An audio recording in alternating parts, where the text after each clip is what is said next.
미국의 기독교인이자 정신과 의사인 어, 티모시 제닝스라는 그 의사가 쓴 뇌 하나님의 설계 비밀이라는 책에 다음과 같은 내용이 실려 있습니다. 2006년에 베일러 대학교에서 사람들을 대상으로 하나님이 어떠한 존재인가, 어떠한 존재로 보는지에 대해서 알아보는 그런 전국적인 그런 설문조사를 시행했습니다.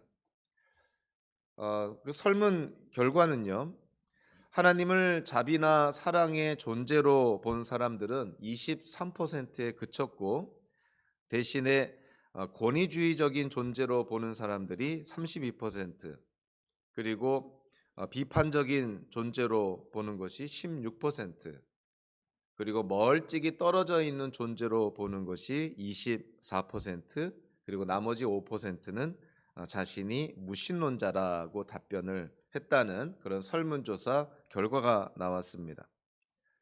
우리가 하나님에 대해서 어떠한 개념을 품는가 하는 것이 왜 중요한가에 대해서 사실은 뇌를 연구한 사람들의 연구 결과를 보면서 우리는 상당히 그 중요한 의미를 담고 있다는 것을 깨닫게 됩니다. 펜실바니아 대학교에서 앤드루 뉴버그라는 박사가 음, 한 연구를 실시를 했는데요. 그 연구 결과, 뇌를 연구한 결과 어떠한 그 결과가 하나 나왔냐면, 모든 형태의 명상이 그 뇌의 긍정적 변화와 관계가 있다라는 것을 밝혔습니다. 하지만 최대한도로 그 뇌의 기능이 향상되는 것은 참여자들이 구체적으로 사랑의 하나님을 묵상할 때 그 뇌의 기능이 최대한도로 향상되었다는 것입니다.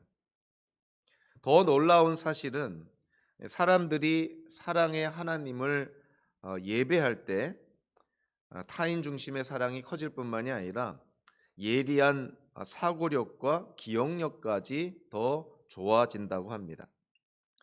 다시 말해서 사랑의 하나님을 예배하면 실제로 우리의 뇌의 치유와 성장이 촉진된다는 것이죠. 그러나 사랑의 하나님이 아닌 다른 하나님, 즉 응징을 일삼거나 권위주의적이거나 비판적이거나 아니면 무관심한 그러한 신을 예배한다면 우리의 뇌 안에 두려움의 회로가 활성화되고요. 그것을 가라앉지 않고 그냥 두면 결국 만성적으로 신경이 예민해지고 뇌와 몸이 손상이 된다고 그럽니다.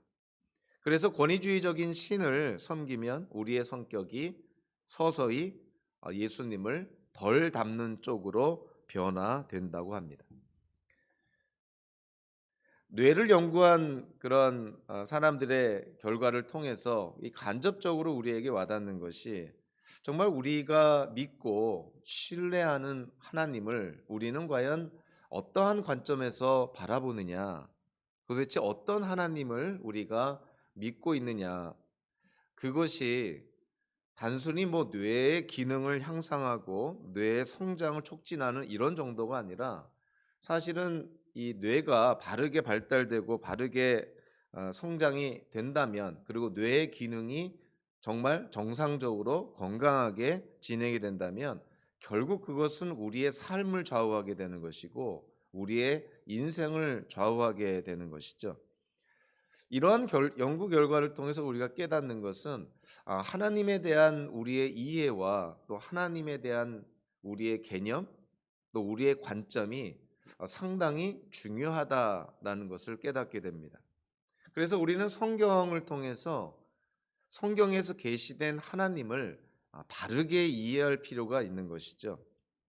근데 우리도 모르는 사이에, 우리도 인식하지 못하는 사이에 우리 주변에서 일어나는 일, 우리의 삶 속에서 일어나는 일, 또 우리의 환경, 이 세상에서 일어나는 일들로 인해서 하나님에 대한 개념이나 관점이 왜곡이 될 수가 있다는 것입니다. 왜냐하면 우리가 사는 삶이, 우리가 사는 세상이, 우리의 환경이 정말 비은혜의 환경이고, 그리고 모든 것이 실리와 이해타산과 이기심의 논리로 그렇게 진행이 되다 보니까 우리가 믿는 하나님에 대한 우리의 관점조차도 그와 같은 환경과 세상의 그런 논리에 의해서 흐려지고 왜곡이 된다는 것이죠. 그러나 성경에서 계시된 하나님은 분명히 우리가 우리 이 땅을 살면서 겪게 되는, 또 우리에게 일어나는 일들, 인간관계 속에서 우리가 경험하는 것들, 또 우리의 상황과 환경, 또 이 세상, 그것과는 정말 전혀 다른 모습을 하나님은 우리에게 보여주고 있습니다. 하나님은 우리를 어떤 계산 위에 바라보지 않으시고 철저하게 그 계산을 초월한 어떤 이해타산과 실리를 초월한 철저한 은혜와 자비로 하나님이 우리를 바라보고 계시다는 것을 우리는 성경을 통해서 깨닫게 됩니다. 하나님과 우리가 맺은 관계가 어떤 기브 앤 테이크와 같은 그런 실리적이고 이해타산적인 그런 기초 위에 세워진 것이 아니라, 하나님과 우리의 관계는 정말 철저하게 은혜 위에 세워졌다는 것이죠. 사실 우리가 하나님과 관계를 맺을 수 있는 것은, 우리로 보면은 우리는 받을 자격도 없고 하나님의 용서를 기대할 수도 없는 그러한 존재였지만, 하나님께서 우리를 용서해 주시고 또 예수 그리스도를 믿음으로 말미암아 구원과 영생을 조건 없이 허락해 주셨기 때문에 하나님과 우리는 관계를 사실 회복할 수 있는 것이고요. 그리고 하나님과 바른 관계를 통해서 우리가 이 땅을, 아직은 육신으로 말미암아 그런 죄의 본성이 남아 있고 죄에 대한 죄로 인해서 영향을 받을 수 있지만, 그래도 우리는 하나님과의 회복된 관계 안에서 정말 의롭게 살 수 있고 또 의롭게 살려고 노력하고 있다는 것이죠. 구약 성경에서 아마도 하나님에 대한 그 속성, 하나님에 대한 이해에 가장 많이 등장하는 성경 구절은, 그 이스라엘 백성들이 금송아지 사건을 겪었을 때 하나님이 모세에게 알려주신 그 하나님의 속성일 것입니다. 출애굽기 34장 6절에서 성경을 이렇게 기록하고 있죠. 주님께서 모세 앞으로 지나가시면서 선포하셨다. 나 주는 자비롭고 은혜로우며 노하기를 더디하고 한결같은 사랑과 진실이 풍성한 하나님이다.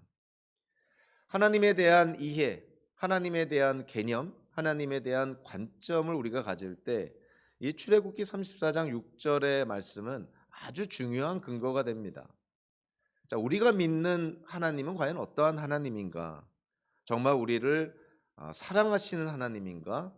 아니면 우리가 죄를 짓기를 기다렸다가 그 죄에 대해서 징계하고 응징하시는 그러한 하나님이신가? 하나님은 진노하시고 하나님의 그런 진노를 우리의 삶 속에 퍼부시는 그러한 하나님이신가?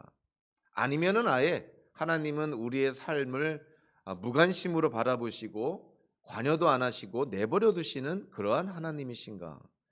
정말 하나님에 대한 이해가 우리의 그런 삶을 결정짓는데 너무너무 중요한 그러한 역할을 합니다. 그래서 특별히 오늘 우리가 함께 나누는 누가복음서 15장의 이 돌아온 탕자의 비유를 통해서 우리는 하나님에 대한 이해를 다시 한번 확인할 필요가 있고요. 혹여라도 우리의 경험이나 또 우리의 삶 속에 일어났던 그런 일들로 인해서, 우리의 환경으로 인해서 하나님께 대한 왜곡된 그러한 개념을 갖고 있다면, 정말 오늘의 말씀을 통해서 우리의 생각을 성경 중심적으로, 하나님 말씀 중심적으로 하나님에 대한 개념을 새롭게 해야 될 필요가 있습니다.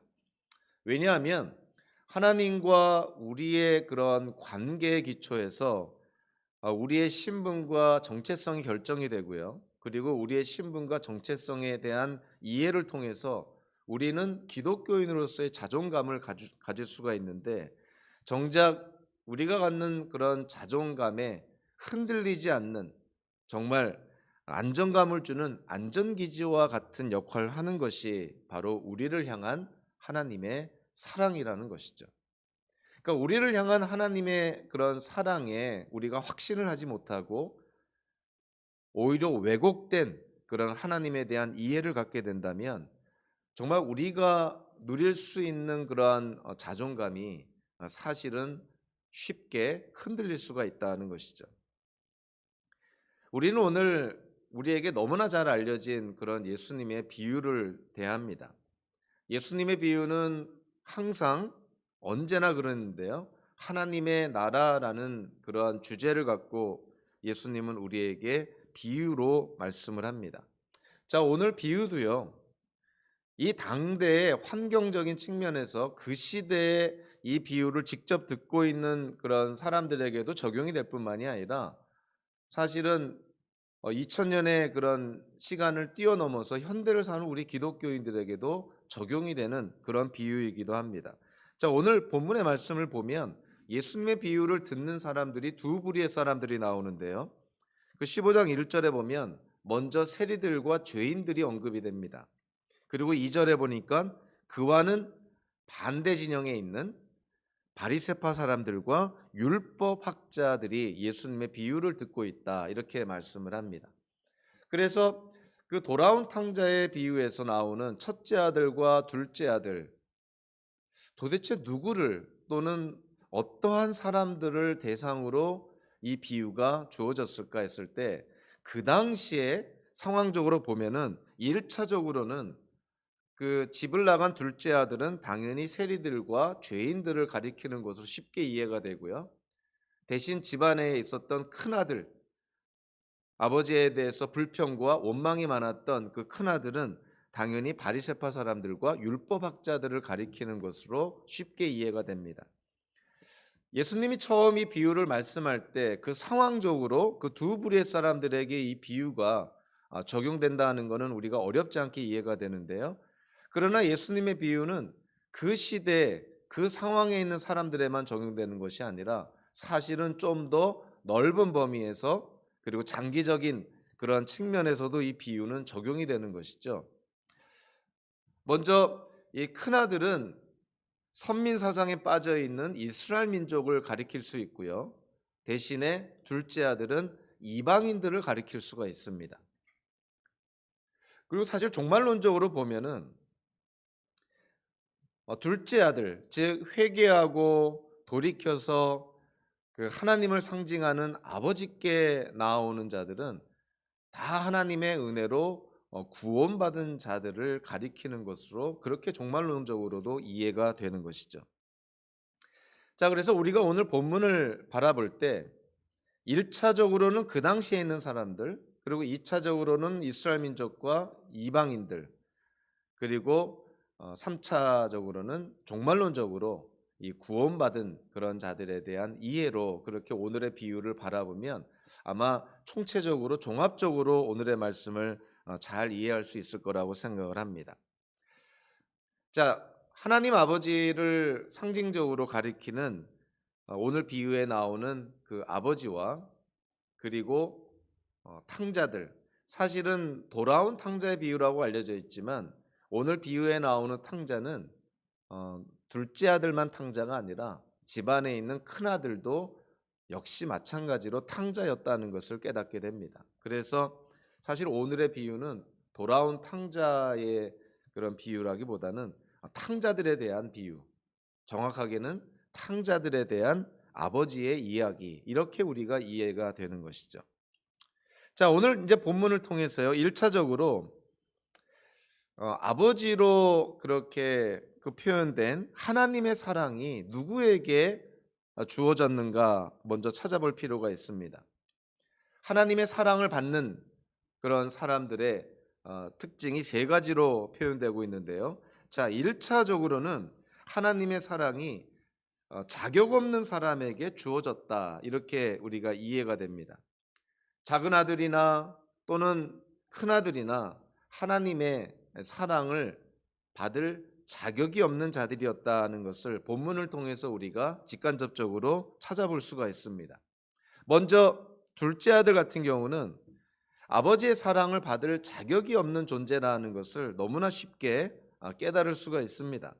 이 둘째 아들이 자기 아버지가 죽기도 전에 자기 아버지가 살아있을 때 유산을 요구했다는 거예요.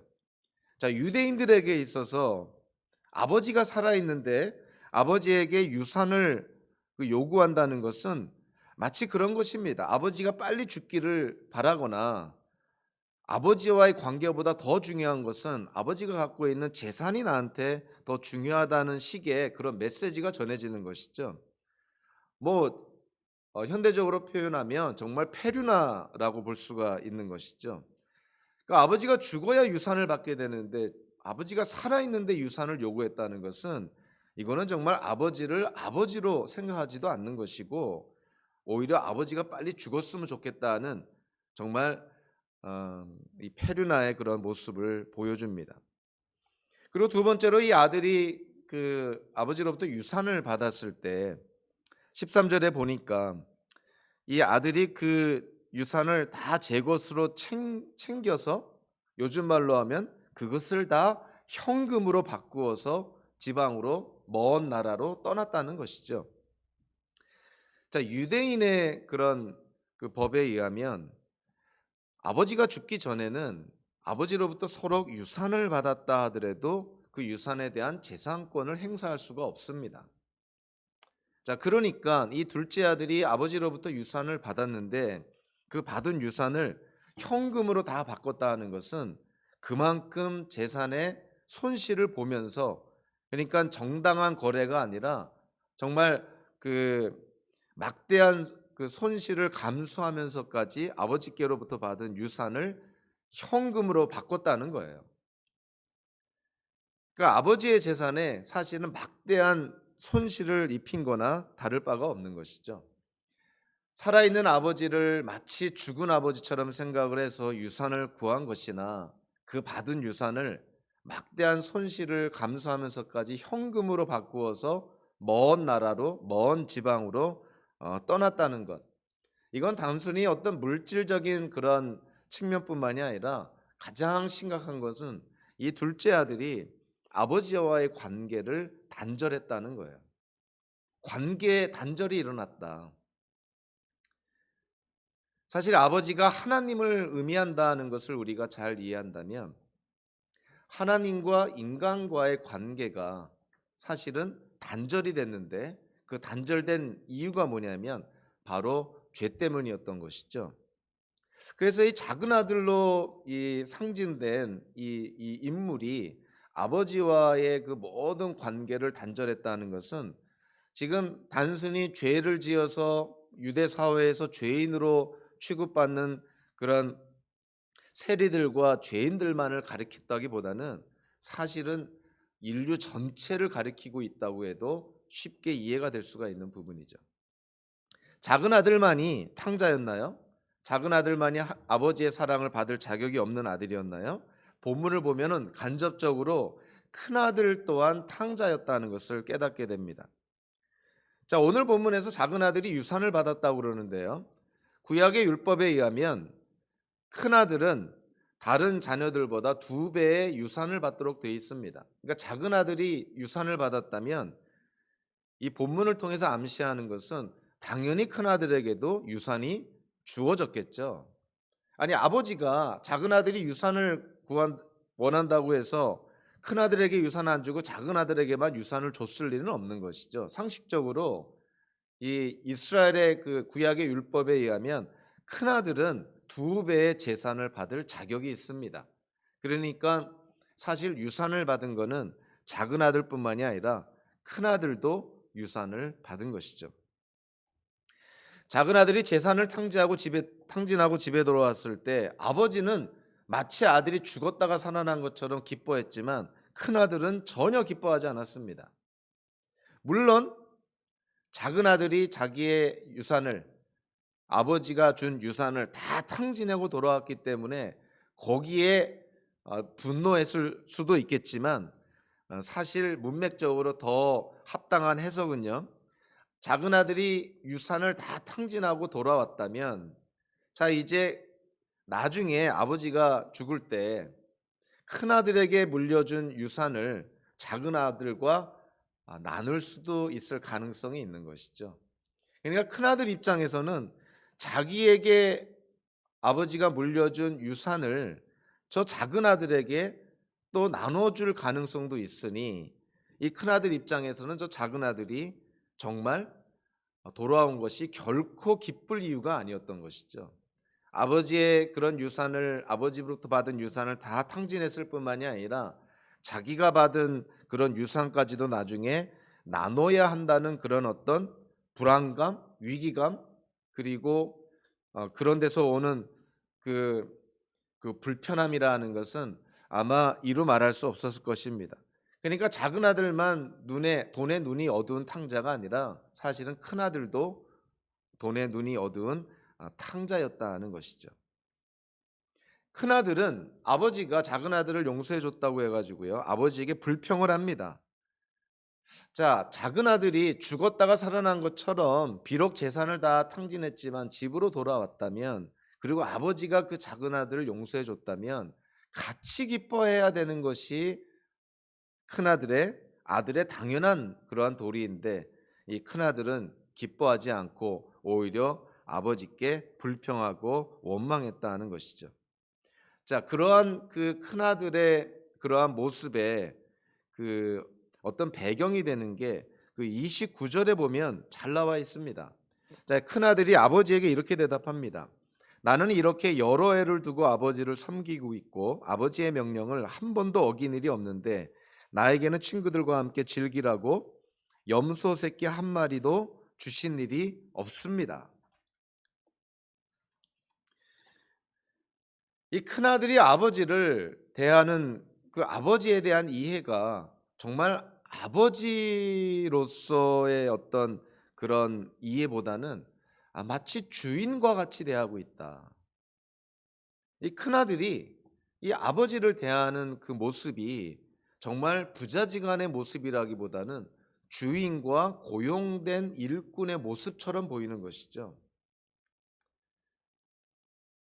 아버지가 작은 아들이 돌아온 것을 기뻐해서 잔치를 벌였을 때, 주변의 마을 사람들, 이웃들을 다 초대해서 잔치를 벌였을 때, 사실은 손님 접대를 하고 또 주인 노릇을 해야 될 사람 중에 하나가 큰아들입니다.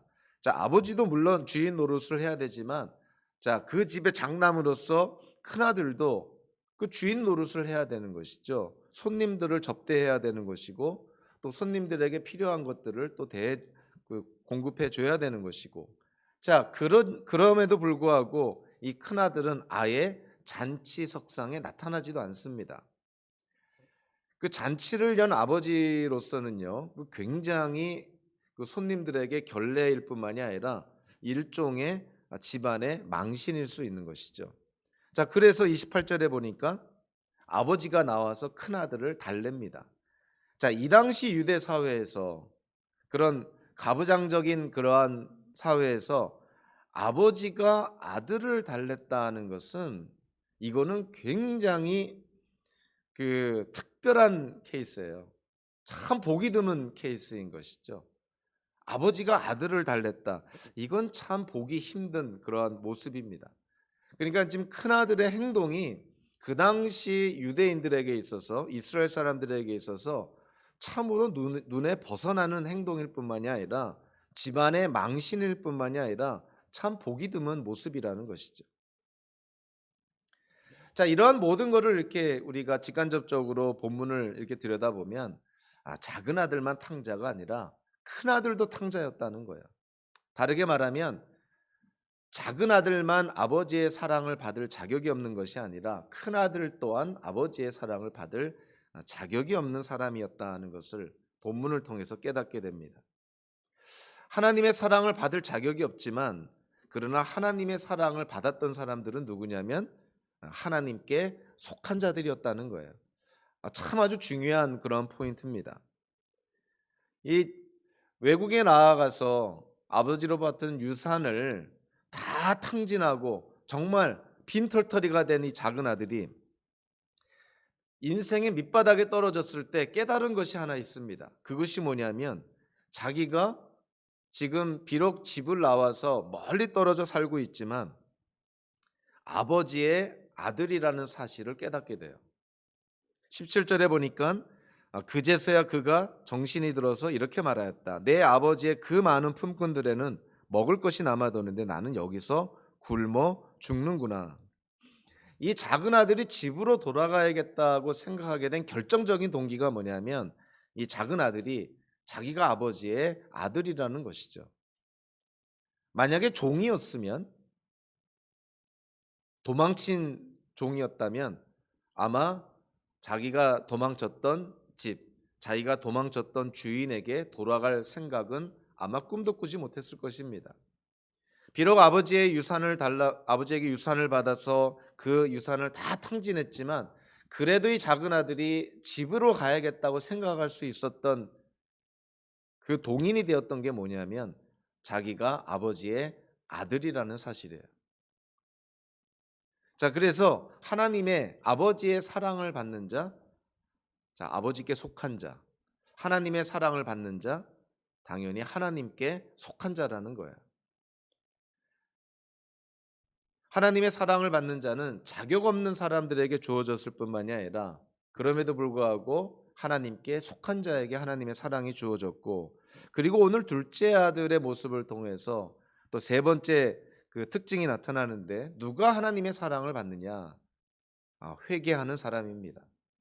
자, 이 둘째 아들이 자기가 탕자였지만 아버지의 아들이라는 사랑을 깨닫고 아버지의 사랑을 받을 수 있다는 그런 확신 속에서 이 둘째 아들이 회개하고 아버지께 가게 됩니다.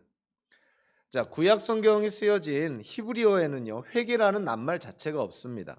그렇지만 회개라는 이 단어를 가리키는, 회개라는 이 단어의 내용을 가리키는 그러한 표현이 사용되는데 그것이 뭐냐면 돌이키다라는 거예요.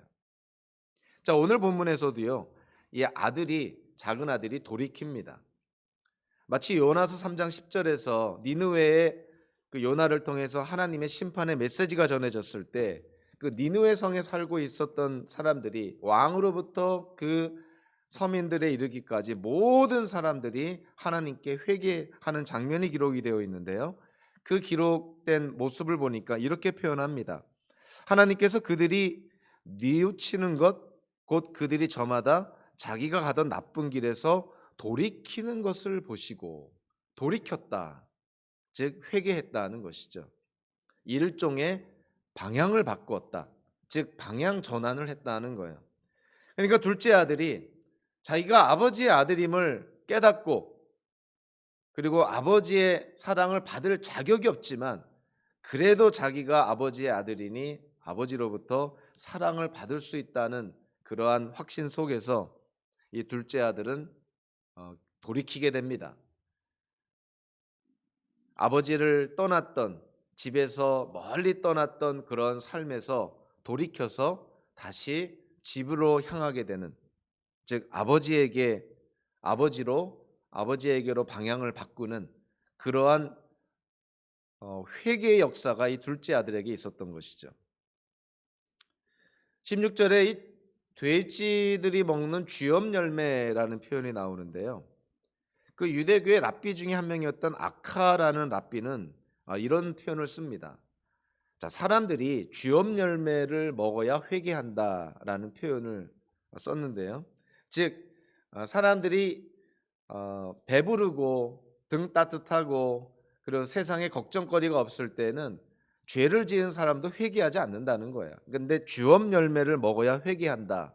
즉 인생의 밑바닥을 쳐야 정말 인생의 험한 그런 상황을 맞아야만 자기의 죄를 깨닫고 회개하게 된다는 그러한 의미에서 쥐염 열매를 먹어야 회개한다라는 말을 합니다. 자, 유대교 랍비가 이런 얘기를 했는데, 자, 오늘 본문에서 예수님께서 이제 이 둘째 아들의 사정에 대해서 언급을 할 때 돼지가 먹는 쥐염 열매도 먹지 못하는 그러한 신세가 되었다고 했을 때 이 예수님의 비유를 듣는 그 주변에 있는 유대인들이 자, 무엇을 생각했을까요? 자, 이제 저 둘째 아들이 주업 열매도 먹지 못하는 사정이 되었으니 저 둘째 아들이 이제 회개하겠구나라는 것을 이제 기대하게 되겠죠. 주업 열매를 먹어야 회개한다는 그런 랍비의 그런 가르침이 있었던 걸 생각한다면 이제 유대인들의 생각 속에 예수님의 비유 속에서 이제는 둘째 아들이 회개할 때가 되었네. 이제야 좀 정신을 차리겠구나. 이런 어떤 기대를 하게 되는 것이죠.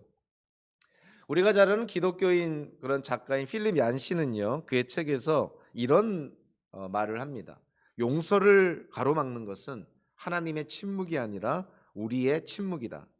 하나님은 언제나 팔을 벌리고 계시되 우리가 등을 돌릴 뿐이다. 이런 말을 합니다.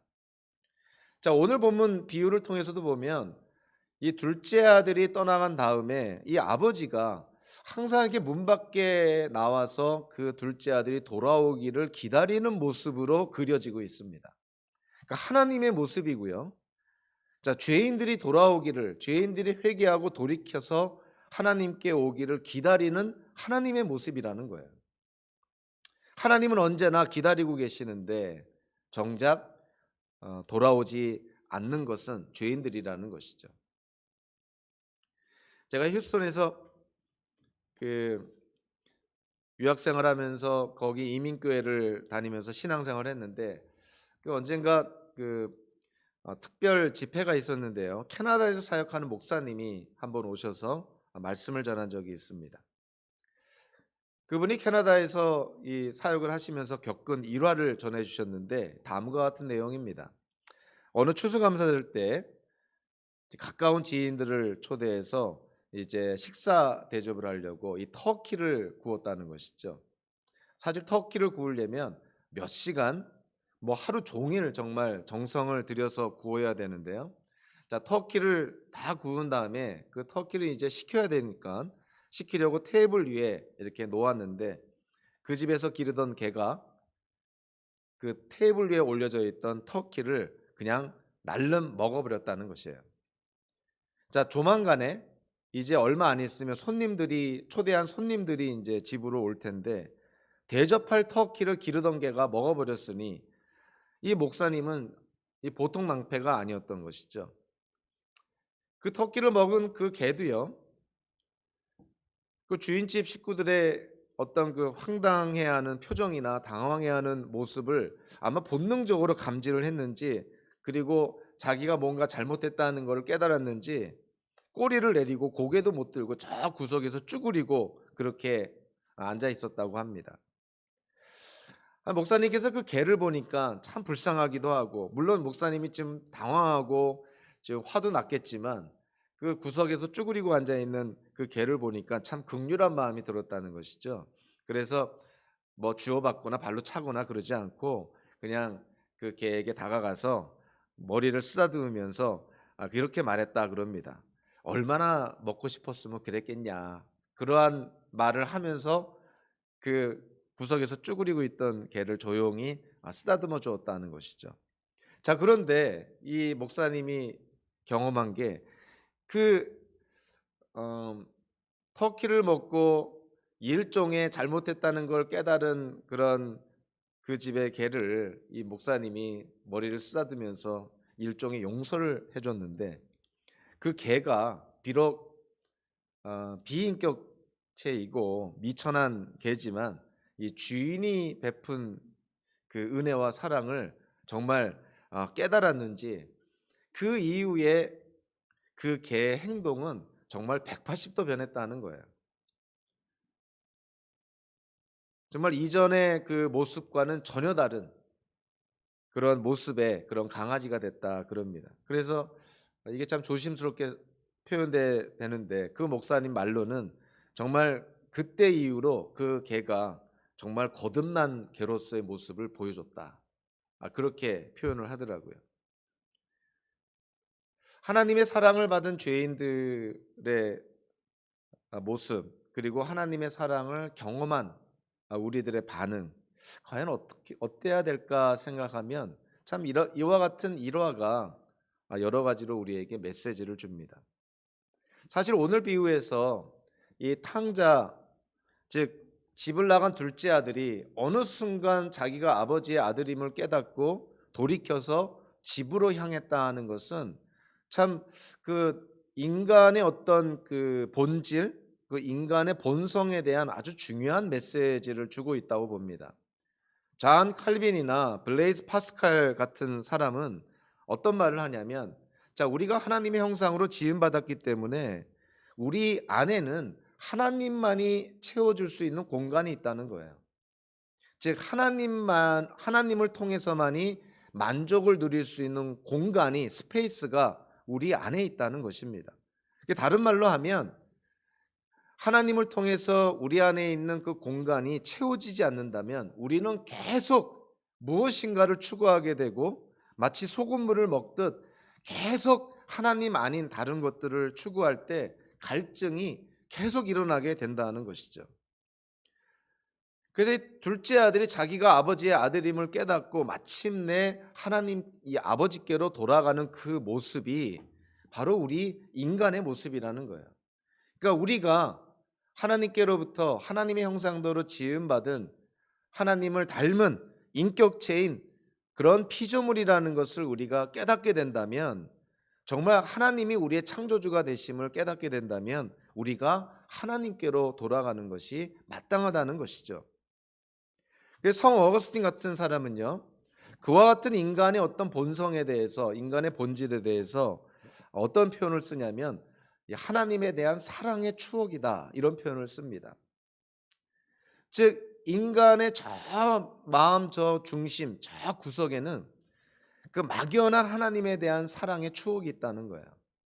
사람들은 죄로 말미암아 하나님에 대한 어떤 관점이나 개념도 다 왜곡됐고, 심지어는 하나님을 하나님으로 인정하지 않는 그러한 모습을 보이지만, 죄로 인해서 우리는 그와 같은 하나님과의 관계가 깨졌고 하나님에 대한 이해가 다 왜곡됐지만, 그럼에도 불구하고 우리가 인정하든 인정하지 않든 간에 우리 인간의 심령 안에는 하나님의 그런 은혜로 우리에게 주어진 그 하나님에 대한 아련한 사랑의 추억이 있다, 이렇게 묘사를 합니다.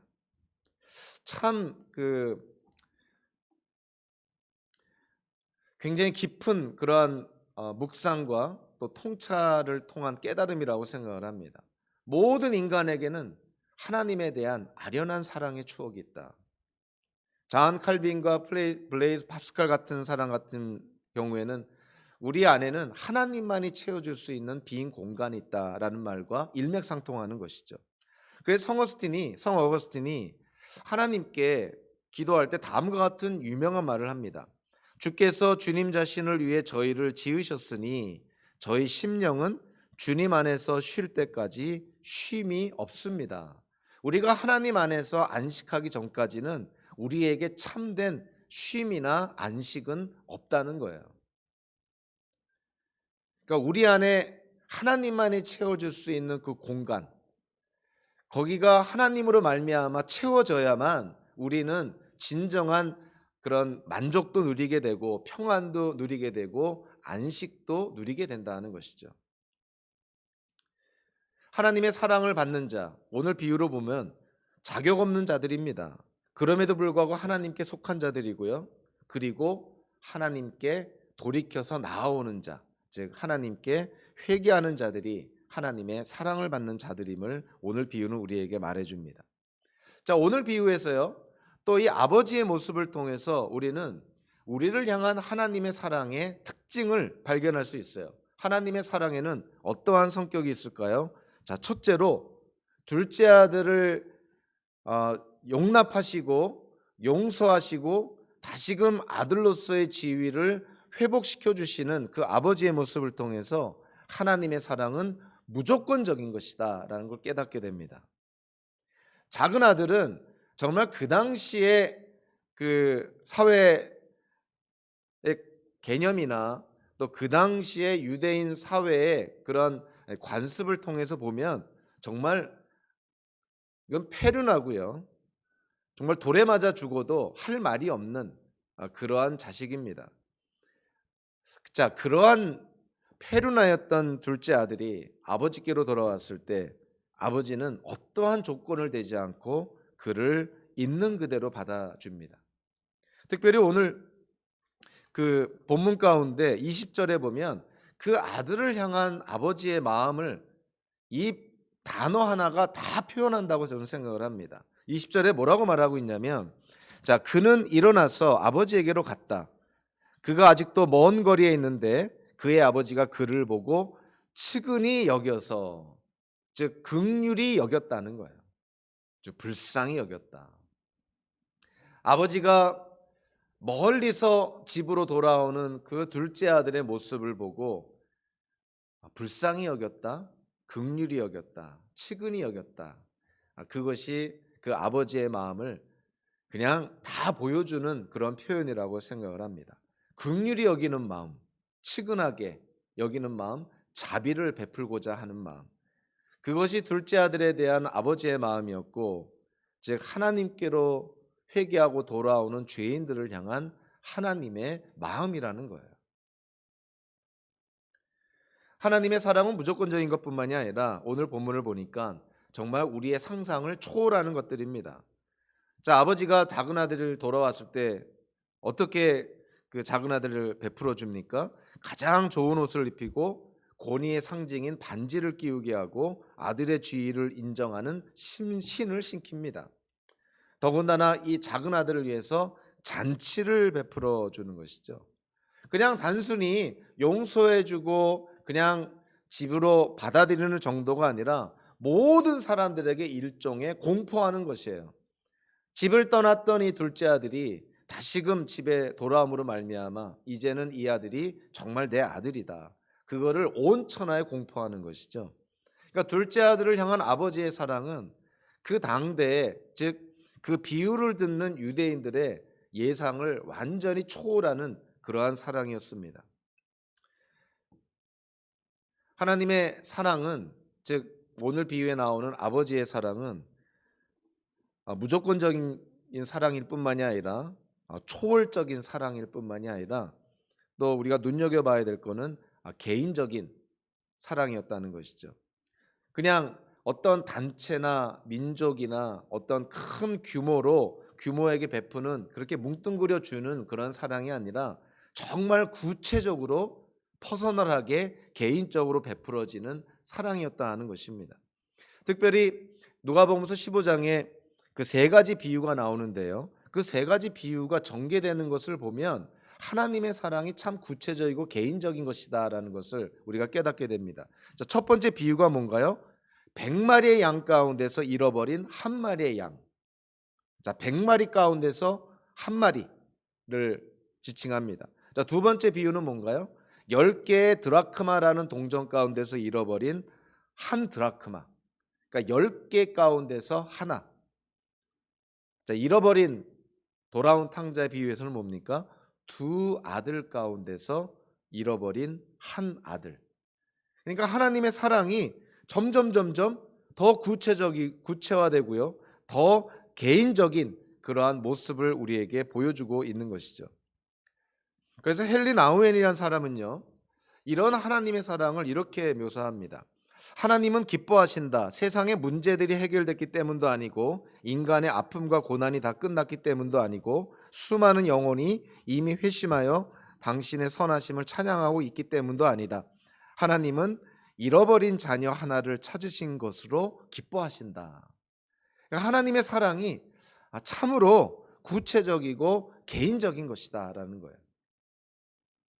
요한복음서 3장 16절에 하나님이 세상을 이처럼 사랑하셔서라는 표현이 나오는데, 물론 하나님이 지으신 이 모든 피조 세계를 사랑하시는 거, 그거 맞는 말씀이고 진리인 것이죠. 그러나 그 복음 중에 복음이라 할 수 있는 요한복음서 3장 16절을 우리 자신에게 적용한다면요, 거기서 세상이라는 단어 대신에 우리 이름을 넣어야 됩니다.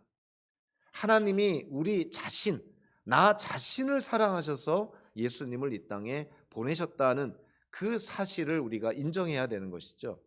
하나님이 세상을 사랑하셔서 예수님을 이 땅에 보내셨다, 이렇게 뭉뚱그려 이해할 것이 아니라 하나님이 나를 사랑하셔서 내 죄를 사해 주시려고, 그리고 나와 맺은 관계를 회복시키려고 하나님께서 예수님을 이 땅에 보내셨다.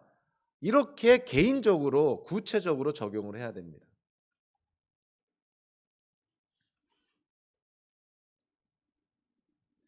오늘 비유를 통해서 눈에 두드러지게 부인할 수 없는 그런 그 아버지의 사랑으로 말미암은 결과가 두 가지로 나타납니다.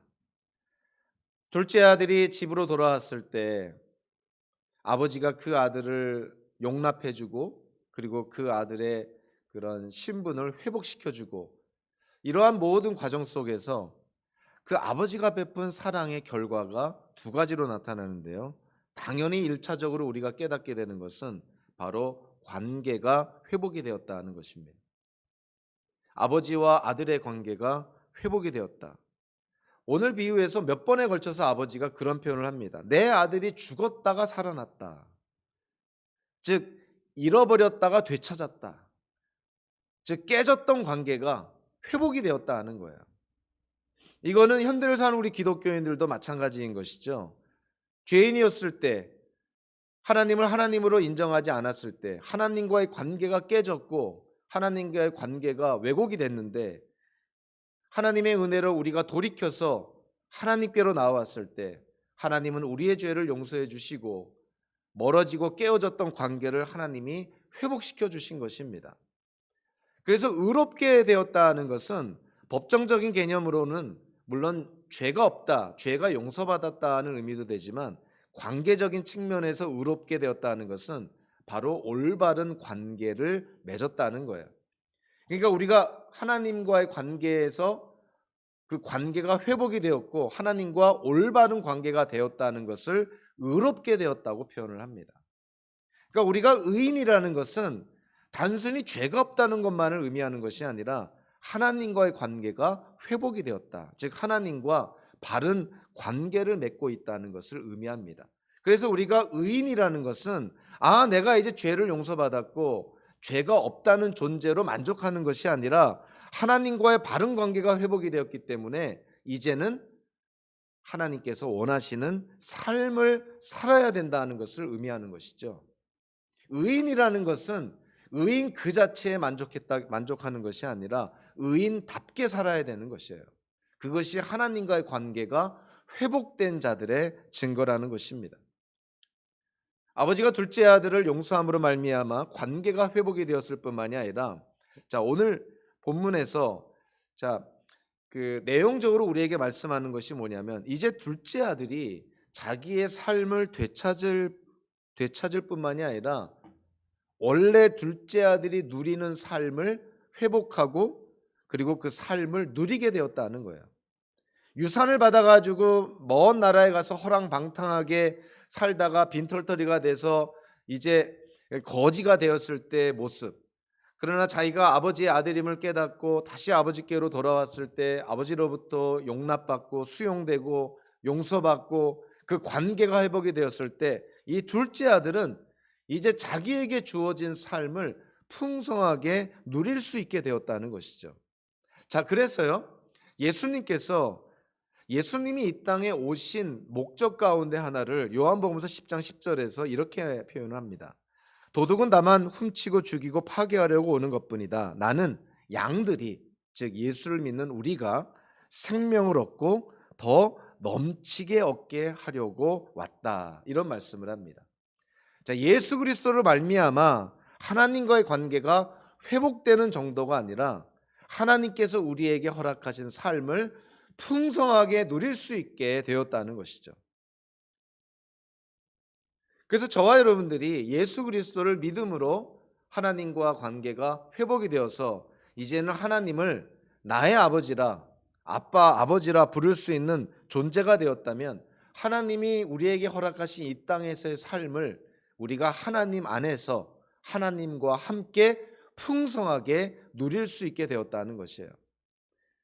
기독교인들이 이 땅을 살 때 마지못해 사는 것은 그것은 결코 성경적이지 않습니다. 죽지 못해 산다 이런 말은 기독교인들의 입에서 나와서는 안 되는 말이고요. 하나님이 허락하신 이 땅에서의 삶을 하나님이 허락하신 환경 안에서 우리는 풍성하게 누리며 살아야 된다는 것이에요.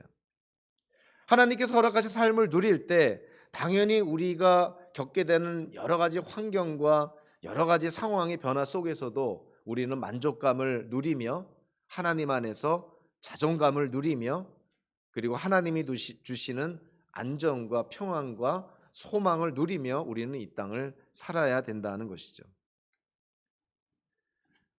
토마스 아퀴나스라는 신학자는 존재의 유비라는 표현을 쓰면서 우리가 하늘에 계신 하나님 아버지를 이해하는 데 있어서 그 육신의 아버지를 통해서 우리는 하늘에 계신 아버지를 이해할 수 있다는 측면에서 존재의 유비라는 표현을 씁니다. 물론 하늘에 계신 아버지가 우리의 육신의 아버지와 성격이나 속성이 똑같을 수는 없는 것이죠. 오히려 육신의 아버지보다 훨씬 초월하여 계시는, 훨씬 더 많은 것을 우리에게 베푸시는 그런 하늘의 아버지이심을 우리가 알게 되는데, 그럼에도 불구하고 우리 인간이 보이지 않는 하나님 아버지를 어떻게 이해하고 깨달을 수 있을까? 하나님께서는 우리가 이해하고 깨달을 수 있도록 육신의 아버지를 통해서 하늘의 아버지를 바라볼 수 있도록 그렇게 설명하시고 그렇게 계시하고 있다는 것이죠. 자, 그렇기 때문에 육신의 아버지가 하나님 아버지에 대한 개념과 하나님 아버지에 대한 이해를 하는 데 있어서 사실은 결정적인 역할을 미칩니다. 자, 우리가 하나님께 기도할 때 주기도문 같은 경우에 하늘에 계신 우리 아버지여라고 했을 때 우리 아버지라고 우리가 입으로 표현을 했을 때 1차적으로 우리가 하나님께 기도하는 거지만 우리가 아버지라는 표현을 쓰면 우리가 인식하든 인식하지 못하든 간에 육신의 아버지의 이미지가 떠오르는 것이 당연한 것입니다. 자, 그렇기 때문에 육신의 아버지가 하늘에 계신 아버지를 이해하고 하늘에 계신 아버지에 대한 바른 관점을 갖는데 결정적인 역할을 한다는 것이에요. 한편으로는 긍정적으로 불행한 일이지만 또 다른 한편으로는 부정적인 영향을 끼친다는 것이죠. 그래서 자녀를 둔 그 아버지가 자녀에게 줄 수 있는 최고의 선물은요, 자녀가 육신의 아버지를 통해서 하늘의 아버지를 알아갈 수 있도록 해야 되는 것입니다. 결국 육신의 아버지를 통해서 자녀들이 하나님을 이해하게 된다는 거예요. 참 이것이 중요하다 못해 정말 그 아버지의 그런 역할과 또 이 땅에서의 사명 속에서 가장 핵심적인 부분이 그것이 아닌가 그런 생각을 합니다. 돌아온 탕자의 비유를 우리가 바라보면서 우리를 향한 하나님의 사랑을 이 비유를 통해서 깨닫게 됩니다. 저와 여러분들이 집으로 돌아온 탕자일 수도 있고요. 또는 집에서 돌아온 동생을 비난하고 아버지께 원망하는 큰아들일 수도 있습니다. 많은 사람들이 이 비유를 대할 때 자기가 돌아온 탕자라고 생각하지만 돌아온 둘째 아들이라고 생각할지 모르지만 적지 않은 경우에는 집에 있는 큰아들인 경우도 많습니다. 우리가 큰아들이든 둘째 아들이든 어쨌든 아버지의 사랑을 받을 자격이 없는 탕자임에는 분명하죠. 근데 오늘 비유에서 아버지가, 즉 하나님을 상징하는 아버지가 돌아온 둘째 아들뿐만이 아니라 집에 있는 큰 아들도 하나님이 사랑하고 아버지가 사랑하고 있다는 것을 우리는 분명 깨달을 수가 있습니다.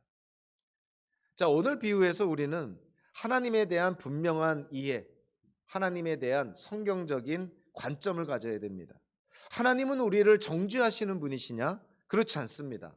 하나님은 오히려 우리를 격려하시고 오히려 칭찬하시고 오히려 선하게 인도하시는 분입니다. 하나님은 우리를 대적하시는 분입니까? 그렇지 않습니다.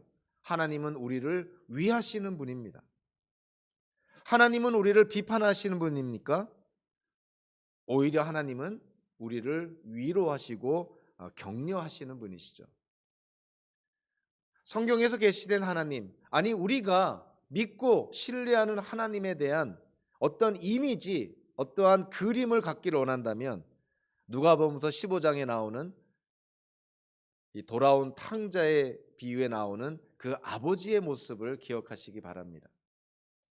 하나님의 징계와 하나님의 심판도 사실은 하나님의 사랑 가운데 나타납니다.